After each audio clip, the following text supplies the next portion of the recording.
Hello everyone, class 7th maths zone exercise 1.3 question number 4 find the sum। आपको योग find out करना है, total find out करना है। यहाँ पे जरा देखें, दिया गया है -1 +1 प्लस -1 प्लस 1 प्लस -1, क्लियर है, dot dot dot. It means इस तरीके से आप और भी लिख सकते हैं। जैसा कि दिया गया है -1 + 1 कट जाएगा, 0 आएगा, -1 + 1 0 आएगा, -1 + 1 0 आएगा, -1 + 1 0 आएगा। ऑनवर्ड आप बढ़ते जा सकते हैं। इट मीन्स इसके आधार पे आपको आंसर फाइंड आउट करना है।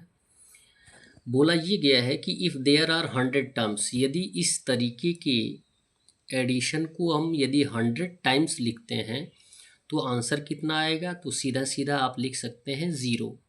यदि एक ही इंटीजर एक बार नेगेटिव और एक बार पॉजिटिव ऐड किया जाएगा इवन टाइम्स तो आंसर क्या आएगा, 0 आएगा। और यदि ऑड टाइम्स यदि हम ऐड करते हैं, जैसा कि 101 टाइम दिया गया है, तो ये 101 क्या है, ऑड टाइम्स है, यानी विषम संख्या है। तो यदि विषम संख्या में हम इस तरीके का एडिशन फाइंड आउट करते हैं तो आंसर कितना आएगा, -1 आएगा। यानी जो भी इंटीजर दिया गया रहेगा, 2 -2 2 -2 अगर दिया गया है तो आंसर -2 आएगा। और यदि -1 1 -1 दिया गया है तो आंसर क्या आएगा, -1 आएगा। क्वेश्चन नंबर 5 दिया गया है, write a pair of negative integers whose difference gives 10। आपको बोला गया कि एक ऐसा जोड़ा इंटीजर का बताइए जिनका डिफरेंस फाइंड आउट करने पर आंसर कितना आ जाए, 10 आ जाए। क्लियर है, डिफरेंस फाइंड आउट करना है। तो इसमें हमने बताया है कि दोनों इंटीजर क्या होने चाहिए, नेगेटिव होने चाहिए। तो नेगेटिव यानी एक स्मॉलर और एक ग्रेटर होना चाहिए।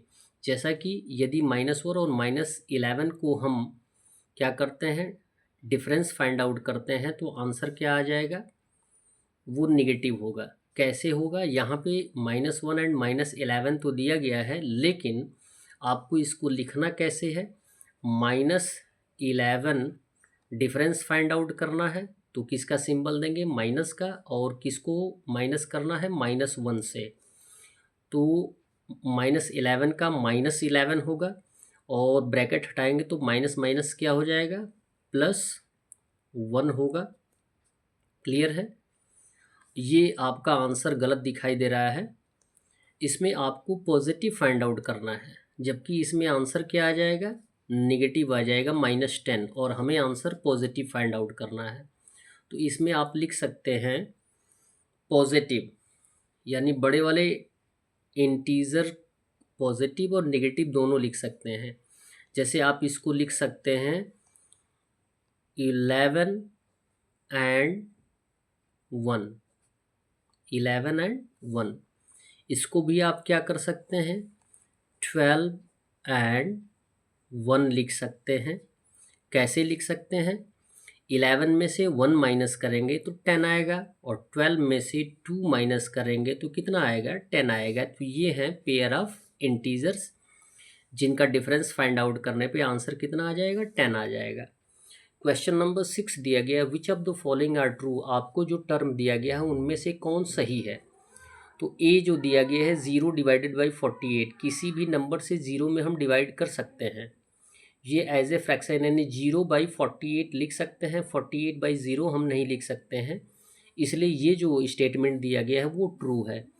बी का दिया है 0 डिवाइडेड बाई -17, ये भी ट्रू है, क्योंकि आपको ये बताया जाता है कि जितने भी रेशनल नंबर होते हैं उसमें न्यूमरेटर 0 हो सकता है लेकिन डेनोमिनेटर 0 नहीं हो सकता है। इसलिए ये टर्म क्या कहलाएगा, ट्रू कहलाएगा। दिया गया -23 डिवाइडेड बाई 0, जबकि ये डिफाइन नहीं किया जा सकता है।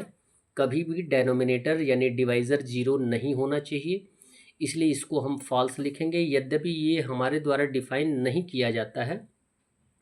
डी दिया गया है 0 डिवाइडेड बाई 0, यस, नहीं, 0 का कोई कंडीशन नहीं आता है, इसलिए इसको हम क्या लिख देंगे, फॉल्स लिख देंगे। ई दिया गया है 56 डिवाइडेड बाई -1, यदि दो टर्म दिए गए हों, दो इंटीजर दिए गए हों और दोनों इंटीजर को हमें डिवाइड करना हो, दोनों में से कोई एक नेगेटिव होता है तो आंसर क्या होता है, नेगेटिव होता है। जबकि यहाँ पे क्या दिया गया है, पॉजिटिव, तो आंसर क्या हो जाएगा, फॉल्स हो जाएगा, स्टेटमेंट जो होगा फॉल्स हो जाएगा।